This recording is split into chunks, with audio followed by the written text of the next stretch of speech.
Thing is, it's a very specific condition. I don't know if I was expecting a Ballman in the first pick, but I'm here to see it, man. Ladies and gentlemen, we're jumping into MPL Philippines Season 17, the first match to kick off the season, and it's none other than the epic rivalry between two teams so familiar with each other that we can't wait to see this one break out. Let's jump into the land of Dawn here. Okay, so one of the telltale signs to see if this game is going to be hella slow is how, if there is going to be the second minion wave in the mid lane, little skirmish that shows up. Usually after the first buff, one of these junglers or both of them will just show up, trade it out, and then they're going to go back to their rotation, see if they can't get the kill. But yeah, it looks like it's going to be Kaltizi staying around here. He wants to get that Lethal Wander. He'll get it without a problem. Sanji and JP forcing Light and Yue back means that we're probably not going to see anything big unless, oh, they will continue the invade. JP jumps on the Light. Light at a third of his health. Looking to save the range here for Demon Kite, just to secure his orange. This is one of the good things you get with a Balman, just the speed. You can match that Liam ward. Yeah, that's what I was just kind of thinking here is your potential to stay up to pace was the main question when we got through that draft. And we saw that Liam ward first pick on the blue side. And Ballman being one of those heroes maybe pops up more and more, but especially I think because of the fact that the Fredrin was taken out and that's, you know, one of the go-to picks of Demon Kite, a Ballman is going to be an interesting thing in this whole kind of game one, really, and how it goes up against the first Turtles here in just a bit, but it's oh, hold on. So fast, look! Yeah. He's already level 4! That's his own pace, man. Yeah. And I think that's why Team Liquid Philippines wanted to invade and just get that green cap. They wanted to delay this. And now it is around the fourth minion wave. Here comes Demon Cap. Okay, they forced out the flicker from Sanji. He won't have that for the first turtle. This could be a relatively easy one for Aurora if Sanford cannot get to level 4. Yeah, Light trying to get that level 4 too, but Turtle being up, he's probably not going to have it, but you already know that Light with this, oh, Demon Kite. Uh-oh, Daiki, fresh, off from the MDL. Oh! Bringing out those recalls. Yue got a face full of damage coming in from JP on him. Demon Kite spinning around. Throne of Ruin catches Bowman. Demon Kite in the back line. Down goes Sanji. Edward finds him. DK holding on. The GOAT finds him. That's a 1-for-1 trade. One aside. In comes the Spear of Misery. And Devastation coming in! He finds another! JP traded out for Carl holding on. Yue finds him, slams him down. 40, the Apex Predator, the only one left standing. Welcome to Season 17! It was so important for the Alice to hit level 4, and since he was, him and Kaltizi, Sanford and Carl, decided to chase after Demon Kite. Now, Sanji unfortunately got caught out by RORA, who saw the misposition by the mid lane, decided to pounce on him. That could have gone so well for RORA, but of course, the killing spree on Kaltizi kept him alive and got him 3. Oh, here we go. Set it up again for this first turtle. They just want to duke it out. They jump on a 2, and that's just way too much damage. Call! Can't even call that BL. JP falls. Sanji with a tip of that. Oh, catches him. Down he falls. And now 40, the only one left. Light, Edward, and US circling like sharks. Oh, 40's holding on. He's just delaying the inevitable. He's just going to delay it here. He does get back to the mid lane, but man, forget the objective, the turtle. The new objective is just to get the bodies. I am seeing shades of Aurora that learned so much from fighting Alter Ego. The continuous fighting, the fearlessness of just calling, go for the hero, go for the bodies instead. Let's not play the 50-50. We can dive them. Great call so far by Aurora, and Liquid, though, still have a chance to take it back. 4 minutes in and not a single turtle taken. Yeah. And they're still holding on to it. They're trying. Liquid here blitzes it. And that's a score for Carl. Okay, they'll take that turtle down finally, but still, I think RORA generally happy with what they were able to go ahead and accomplish. You see this, Edward is 5-1-1, man. Yeah. He pretty much is locked and loaded there. And so Sanford's going to have to adjust his playstyle. I mean, he hasn't gone down either, and this is an Alice that we've seen many, many times. Just go ahead and set things up with that Throne of Ruin, but Edward is going to potentially be a problem here for Liquid to deal with. Yeah, he has 400 gold more than Demon Kite right now, who Daiki, credits to him, that man is doing really good in the gold lane. He is handling Demon Kite, but can they find a way to stop Demon Kite from getting farmed later on? Because that's always the thing with RORA. With everything happening in the map, even if Demon Kite at one point gets a 1k gold lead, it won't take long to suddenly see that he's 2k gold lead above the opposing gold laner. Yeah, and I think that's why that Moskov was kind of picked up just to go ahead and deal with that potential that, you know, Domikite is going to be double laning, farming up. Oh, hold on. Good call. JP jumps on a 3. Carl Teasy staying his blade, and they're just controlling the river here. Yeah, defensive maneuver there from JP. He's going to be fine. But going back to it, I think that's a great point. Renmar, they've got to be able to deal with Domikite. Oh, might be here. On in, forcing a defensive blazing duet. And he keeps himself alive, and Azur's back. I'm a world champ, baby. And that's the acknowledgement of Liquid. That's the receipt.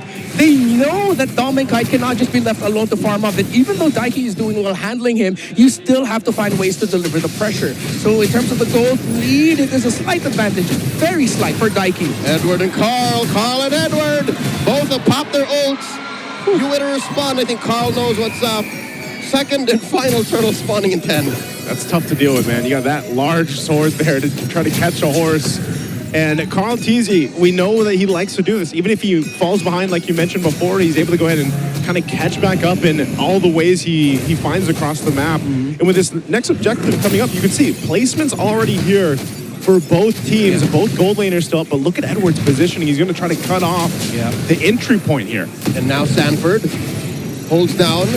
Edward just goes back, resets. Turtle slightly edged over to Liquid. In comes Gabriel. Light comes in, misses it, and Carl secures one more time, 100% for the cavalry. Down goes Edward. Liquid get everything that they want, pushing Light and UF back. Carl does the same, taking down the celebrity, and Light gets a shield just in time to survive. Oh, and the spear is thrown, but they still want to go for more. SOD coming in, does not click it just yet. RWM the answer, UF figures out. Domikite comes in, walks the old-fashioned way, the slam. Sanji punished. Down goes Light in the back line. JP with the flicker. Yue wants to take him down. Yue with a slam. Comes Carl Teasy. Domikite with a fadeaway blazing duet.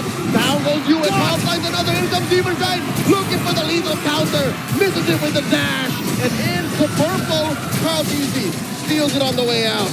Welcome to the epic rivalry here in Game 1. Someone tell Carl Teasy that that's not a Lancelot. That's a Leomord, sir. How are you dashing in and out of there as if you are... that you have thorn roses with you? My goodness, a Carl. knight is a knight. That's what? true. A knight is a knight. A knight is a knight. Oh, yeah. Is Lancelot a knight?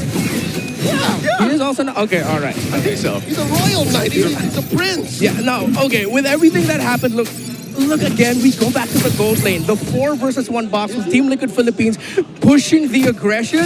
Daiki still deathless, only 1 assist, and still is getting farmed. He pushed the lane first. Domikite had to join the rest of Aurora in the center of the map. And hey, there's a Bauman back for you. He gets picked for the first time since then. Echo Carl Teasy picked it up in season 11. It's been 6 seasons. I wonder if that was a thing. I wonder if there was like a discussion of the draft. It's like, hey, Demon-Kite, just go with the Bowman, man. You know, Carl Teasy's the last person to play it.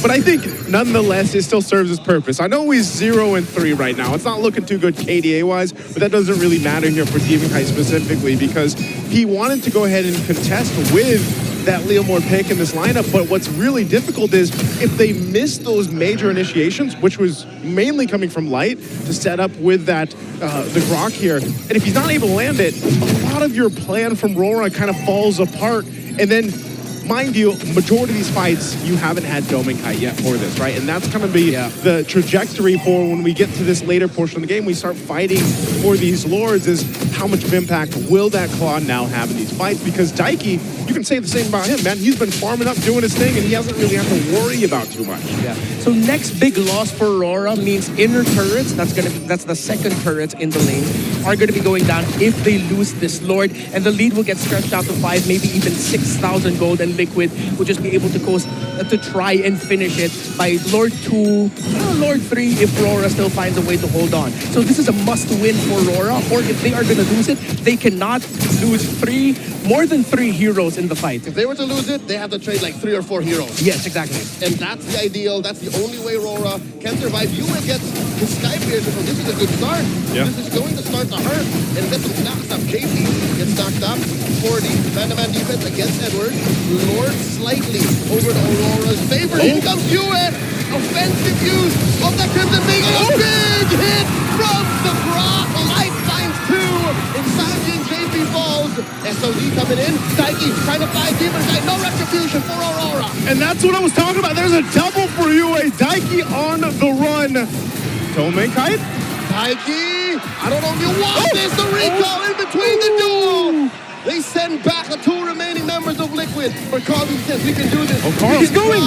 In comes another Phantom Seed. But Light, Domin Kite refuse to stand down. Yeah, they're just going to try to hold it here. But the problem is Carl TZ, let's see if he'll be able to regen enough health by the time Demon Kite gets back. See, but the answer to that is going to be yes. So they slow down yet again. Aurora knew that they needed to push the issue. They did. They found the miscalculation by Liquid, punished that, got some kills, and now it's an even game. It's a 2K lead, but this is actually an even game. There they go. They find themselves once again for the objective, setting things up. Both teams getting into position. Carl T's going to go ahead and hold this. Domin Kite now picking up his corrosion scythe, so it is going to be a reset. They look to want to take out at least the tier 1 turret in the mid for Aurora to have a bit of space to work with, but they do fight. They've got control of the Lord now, half health on this. There they go. Down to an 8, the answer from the back. A big knockup from the Lord, canceling Light's engagement. And a blinking coming to the back. Down goes JP, Carl easy. The sharpest retribution in the game. Takes the Lord. Down goes Edward. This goes sideways for the Northern Lights. And all of that thrown just for Daddy JP to go down. It's a good trade. Edward Light fall. Team Liquid Philippines gets the Lord. You got to give a credit to Liquid. In this game alone, they've already answered the doubts. I know it's just the start of the season. Aurora, they had a great idea with this bombman. It just seems like the practice isn't quite there yet in terms of actually being able to show what this lineup can do. Is it because Liquid denied them the opportunities? It looks like that's actually the case. In the sequence, I didn't even notice Carl got the Lord until you called it out. He was just riding through there underneath his own teams are a real-world manipulation. He was safe, retry, then he just rode away with Barbiel. Here's the thing, game's not over yet. We don't know if Aurora or Liquid wins, but the latter seems more evident. I don't think it's the problem with the balance. I think it's just Liquid. Yep.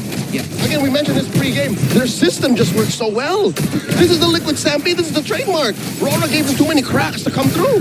Yeah, now at this point, they're going to have to hold on the best they can. I mean, you look at this 4,000 behind, and I think when you kind of have to look at where can Aurora turn this in their favor, a lot of these fights, like I said, are on the shoulders of Light to get that setup like we saw from earlier, that setup.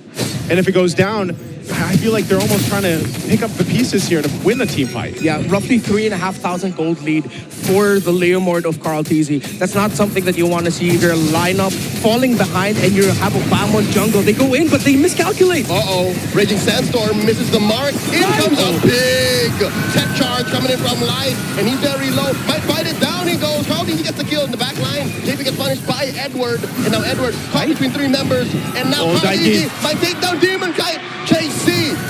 Woo! Says no. Daiki finds Mr. Consistent as he tries to exit. 2 for 1 the trade. Liquid still wins. Daiki, impressive positioning. Aurora committed in trying to take down that Moskov, but he made the most out of the flickers and all his dashes. Oh my lord, Yue gets slain underneath his own base. Man. The Stampede is reckoning. The base still left standing. Carl TZ at death's door, still alive. No waves for Liquid.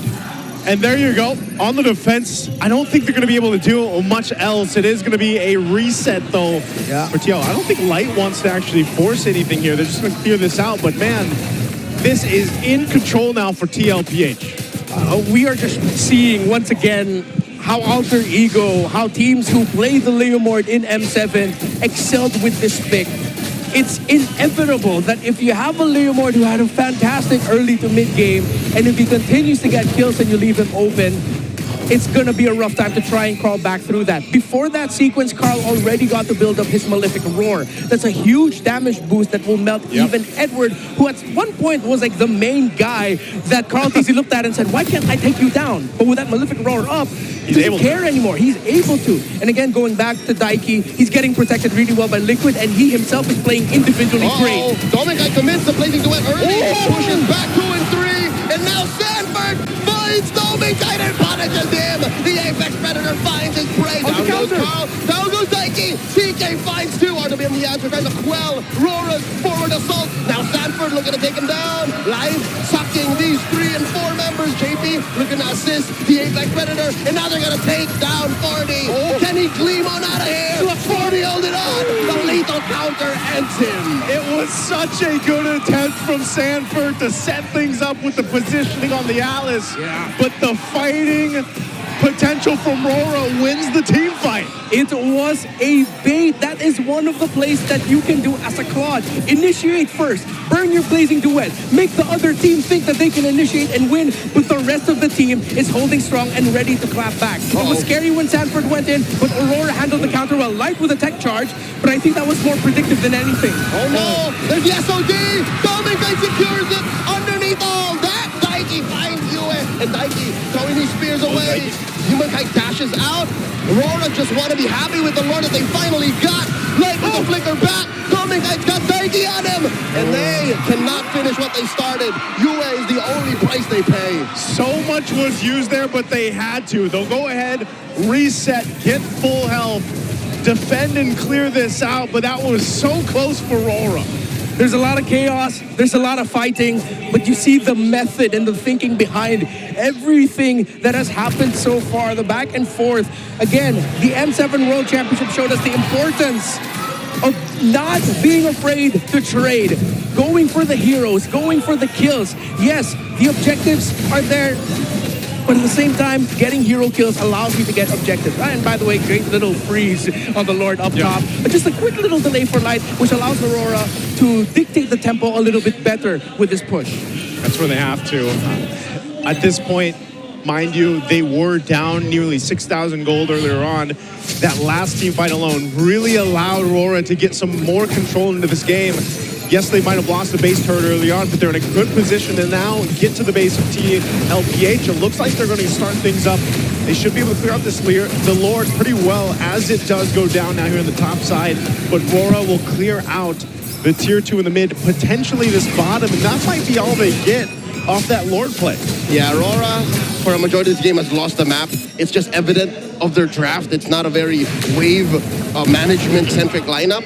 So after that big fight win, this is the best that they could do. A big Lord take could mean equalizing the map. And at this point, the only real advantage Liquid has is that penetration mid. Yeah. So RORA are ramping up to actually gaining control of this game.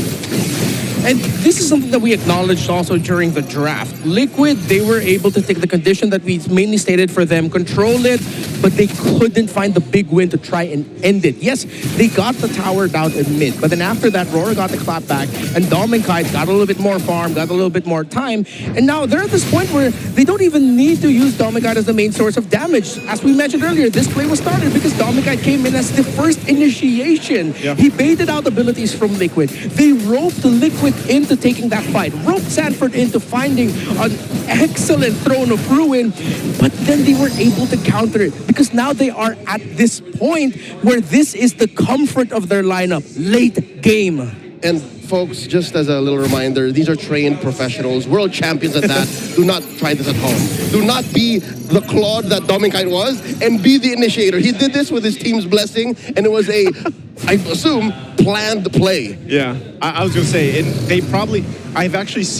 we've seen Dominkite do that so many times that I almost feel like they might not even call it. It's just Dominkite's like, I'm going to go do this. He comes back, team knows how to respond. You saw that too when that fight broke out, that 2 chastised pauldrons were picked up for Demon Kite and I believe Edward. So that kind of helps deal with even some of the scaling that we see with the Moskov usually at this portion of the game. Great zoning. Where now they can help him. Here it is. This Lord is going to be a crucial one. Dons, JP getting bursted here. Forced to use a flicker and a raging sandstorm defensively. Counties holding that Y brush. What's he going to do with this light? Susses him out. JP comes back. Quick sand guard keeps him topped up. In comes Yue with a forward Crimson Beacon. Sanford trying to stop the forward movement. And here comes Barbiel holding by Carl. Not a damage. Blazing the wet. Down goes Daichi. Edward finds him. And now one more. JP gets him without his pop. Oh my God. Gets found out. Dominkite falls first. And now Demon Kite holding on. He's got JP and Sanford on him. Carl Deasy still alive. Yue pops him. Immortality down. Daiki versus Edward. Edward versus Daiki. Carl Deasy gets it out. SOD by Daiki. Yue takes down Carl. Yue gets taken out by JP. Massive trades. Welcome to the MPL Philippines, Daiki. What a move! Demon Kite spinning to win it. And he gets some spellback. 40 chasing him down. Run! They're going down to the base. Oh no. It's just Light. It's just Light defending against Daiki and JP. Down goes Good DK. freeze. Light can't do this. Light can't. He's hoping for a miracle. Pulls away the minions. Pulls away 2 members. Dominic comes back in 7. Could he do it? Can he? 4 seconds on Dominkite. They're trying to clear it out. Light bought so much time. He pulled it. My God. Got through. The base. There's a card. He goes in with a blazing duet. No minions. No minions. One way. RORA still in the One way. And I think that's it. Liquid stampedes through, taking game 1. That is just game 1. We've missed you. Welcome back to MPL Philippines, the home of champions. Daiki, I'm gonna say it now. He deserves an MVP nod. Carl Deasy had a fantastic KDA, but Daiki, my God, what a